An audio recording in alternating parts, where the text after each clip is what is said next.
Hello and welcome to the Truly Bedrock Rundown. I'm your friendly neighborhood shepherd Tamer. And I'm Jessie B. Big thanks to our newly assembled team for writing this week's script, and to our editor CTClunker. Before we start, we would like to say thank you to Weasel for supplying us with our new clip gathering software. Now let's give you the rundown of all the trials and tribulations that occurred on the Truly Bedrock Realm this week. This week we start with Groova, who had to go on a bit of a mining session thanks to some disappearing coal. Along the way he comes across 4 diamonds, so I'd say it was well worth it. Then he returns to work on his skeleton grinding room. And then maybe coming up this way like that, all the way up to here. I'm going to move all these chests in a moment, all 3, so let's just get this organised a little bit. And then maybe do something similar on this side, coming in like that. Which he completes in no time at all. And to celebrate, Groover goes on another coal mining expedition, but is sidetracked after he stumbles across another mob spawner.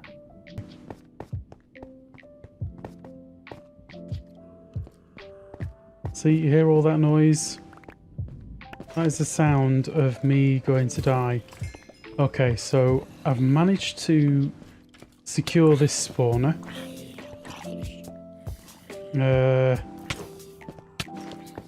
Oh, don't leave me alone. Leave me alone. Right. Slack begins his week off by grinding sand, which he then smelts with his fancy smelter. After it's all done, he goes to explain his kelp farm design. And one Mr. No-Tells is kind enough to help him dig out his quad spawner. What you doing over here, Foxy?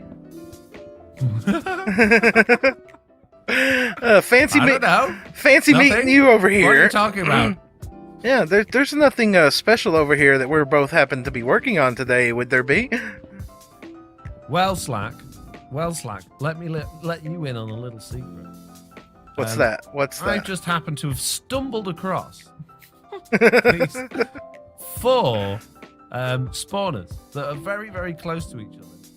And after it's all complete, he and Foxy discuss the new currency system and decide to form an alliance, which they ask the viewers to help for a team name. And to finish off his week, he gives a full test of the XP farm. Rogue starts off week 3 by working on a semi-automatic cow farm to supply all of the food he could ever need. And after much work, he is finally able to give it a test, which supplies a beefy amount of food. So we go ahead and press this. That is going to burn all the adult cows, and you can still see all the baby cows running down below. So that burns up all the adult cows. They are all gone. All their drops will go down into the hopper and into the chest. Rogue then decides it's time for another wither fight after seeing that Foxy did it successfully. And luckily, it went smoothly. All good. Hey, there it is. Okay, cool. So we do this. Yes! Alright! Yes! We have another star! Rogue then spends some time in the shopping area before he goes out and tests DB's raid farm, which works perfectly. He then takes his viewers on a detailed tour of the shopping area. Rogue then decides to build a death counter for Tiz Tom, finishing off his week. And if this gets full, then you guys decide something that he has to do. So I don't know if he's going to run with that. I thought it was a fun idea. But like I said, I definitely wanted him to have a death counter. Zap begins this week by setting up a new blast furnace melting systems in hopes of getting a lot of experience, so that he can enchant all of his gear. Then he does things the old-fashioned way, by dropping some nighttime XP hunting, before having a slight run-in with a temperamental creeper. After that slight setback, Zap decides to just keep swimming, and keep the theme of his aquatic goals by building himself a conduit, so that he can finish up his week working on his base. We, for one, love seeing it take shape. We got a lot of things we gotta get out of our way, and then possibly place back. So we're gonna have a bunch of these pillars like this, that are 4 blocks by 4 blocks. And these are gonna go all the way down to the bottom. Hello. Get out of here. I got you attacking me. These guys are everywhere. Liara kicks her week off by discovering a little cave, getting her some much needed resources. Afterwards, she hunts down an escaped villager and visits the shopping district to show off some of the progress that has been made. And after making a deal with Zloy, she gains a shiny new shovel. While making some concrete, Liara receives a surprise visit from Cuban.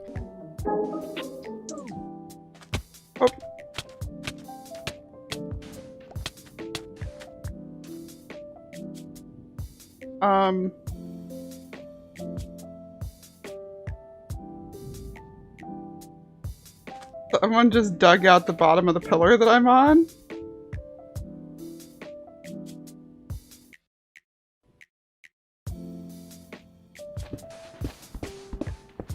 And after she discovers a bale of turtles, she sets up a safe haven for them to lay their eggs. Daphne begins work this week by showing off her shop, which is looking absolutely gorgeous. The only thing that's missing is a giant Slurpee machine. She then sets off on an adventure, discovering an ancient desert temple full of goodies and a far-off pillager outpost which she makes quick work of. Like standing right there. Got him! Watch me get bad omen. Yes, I knew it! Please, no raids right now. I'm really not equipped for a raid. Then, if that adventure couldn't make her any more rich, Daphne discovers a naturally spawned mending villager. Daphne then decides to transport the villager back to her base. But sadly, all of her efforts were wasted when the villager decided to reset his trades. Jeez, guys, I'm really I was lost for words. I was like, no way. So I'm gonna go check. Please let the things that I need still be there. I literally had to remove the smoker, the blast furnace, everything. I had to remove everything just so I could get back. So let's see here. Is this our mending guy? Oh my gosh, no way. No way. What a waste. Ugh. DB decides to turn a profit from his raid farm that he made last week by selling Rogue enough emerald blocks for a full tier beacon. He then heads to the shopping district to build himself a raid shop, selling a plethora of raid loot, including totems and emerald blocks. Just about do it, I think. That's not looking too bad. I've kept it as a market stall type look, but also incorporated the pillager motif. So we've got the dark oak, and we've got mossy cobblestone and normal cobblestone as well. And I've used the banners. I think that looks quite good. If you come around the back, you can see I've got that motif on the back wall there. After some quick armour shopping, DB was able to complete his diamond gear. He then works on digging out his nether tunnel, nearly avoiding death a few times. Finally, DB decorates a tunnel with the Woodland Mansion theme, which turned out looking very nice. This is being made. It's looking quite good. Again, it's getting a bit boring now, but I'm going for the Woodland Mansion look again. I think it ties in nicely with the pillager thing. But if we have a look down here, we've got this long corridor, and it's not finished yet. It's nowhere near finished yet. I've got 300 blocks of tunnel to do. If you go down, there is ice under here, but obviously with a carpet on top, a boat doesn't work. So I might get rid of the carpet, but I don't know. I like the red, but as you can see, this bit's not finished yet, but you can see underneath. So there's the packed ice. Next, we have Prowl. He starts his week off by trading some eggs with Zloy. He then gets his potato farm started. Many frustrations later, Prowl finally figured out the problem, which is the light level inside of his farm. And after planting all the crops he could, Prowl goes and captures a villager. Oh look, he's already outside. Hello. Get in here. Come on, come for a ride. Here we go. And then can't get by over there. In order to transfer the villagers to the farm, Prowl had to terraform a river. After he manages to get 2 villagers into the farm, he then plays around with the new breeding mechanics. And to wrap up the week, he completes and automates his farm. A bell? There's no way you need a bell. You don't need a bell to breed. Oh, there you go. It's happening. It's happening. Here, just for good measure, take some more. There's the baby. Where is he? There he is. I need to... Hurry up. Hurry up. Get another one. Get another one. Come Don't just stand there. Get in.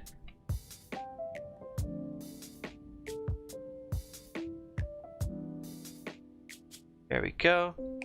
Woohoo! I got him! Oh my gosh, I thought this was gonna be so much harder. Tiz Tom starts the week off by showing the work he did on stream day. He then goes on a quartz hunt before expanding the bridges on his sky base. After doing a ton of off-camera work on his base, which is looking fantastic, he does some quick villager trading. Then, sadly, he loses most of his items in the nether after accidentally hitting a pigman. Elytra in my inventory here? So weird. Some of my stuff was gone, some of it was still there. I got the elytra, I got my boots, my leggings, and that's pretty much it. This sword was a sword I already had. Oh, that sets me back a lot. Cause we had shulker boxes, we had 3 stacks of diamonds, we had DBs, beacon base. Yeah, these aren't dropping in my stuff. I guess they wouldn't, but we're for shot, right? Yeah, we died like right around here. Literally right here. After some quick gear enchanting and caving, he finishes off the triple spawner mob farm. Get rid of these. There's the spider one's gone. Get rid of all this. So those spiders are trying to get to me, I hope. There we are. They should all be getting stuck as soon as we get out. We fly up. Apparently not. There we are. Okay, and hopefully they're all bunched up right there. We probably need something to stop them from going up, actually. Let's throw that. Flick the switch. Okay, they're taking damage. Not great. And then shows the death counter contraption that Rogue made, vowing to not have to hit that button for the rest of the season. We'll have to wait till next week to see if that holds up. He wraps up this week by constructing some sugarcane farms on his base. Silent begins this week by doing some quick time-lapse mining, during which he lets everyone know that he has company this week, so there'll be a slight shortage of videos. We aren't saying this is a good thing, but we are grateful to have a little less work to do. Silent finishes the structure of his iron farm, keeping it the same theme as the Acacia Village. After hunting some drown, he finally gets his iron farm up and working. He even manages to find a villager with some fairly decent trades. Man, Silk Touch for 5 emeralds? That's actually pretty good. I know the old trading system, that is the cheapest that you could ever get it. And we actually already have a Fortune 3 villager over there as well, so I'm thinking I may as well go ahead and keep this trade. It's honestly pretty good. It's like the best one that I've seen so far. And we got all these other guys as well, so I'm gonna go ahead and trade this. That will lock it in, give us a Silk Touch book, and then I can start trading with this guy over here and try and get myself a mending that way. Oh, looting 3 for 16. That's actually pretty good. I might want to keep that one too, actually. Dang it, why are you guys giving me such good trade? Next up we have Zloy, who gives a very useful tip on how to easily change a village's trades. He then builds a place for his weaponsmith to watch over his village, upgrading some of the other homes along the way. Deciding that his villagers need an extra watch, he builds a new, slightly more stony golem. Except ancient, mostly broken and non-functional technology by now. Stone golems are basically big old statues by now, just kind of standing there, not really being useful whatsoever. And the idea basically is that one day they actually were useful, one day they would be helpful at a pillager rate or whatever, but now look at them. This is like its head, and I'm just gonna eventually build a body for it, laying around in the swamp.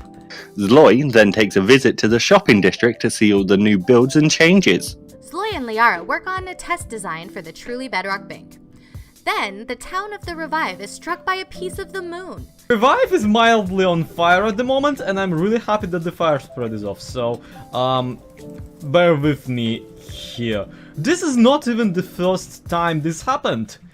If you mind, the original ships that we arrived to the season on were also smashed by a giant moon rock.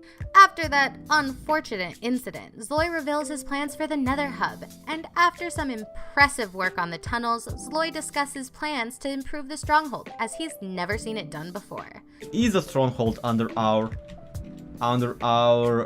little community village, because that means that essentially one could modify these tunnels to be a catacombs underneath the village.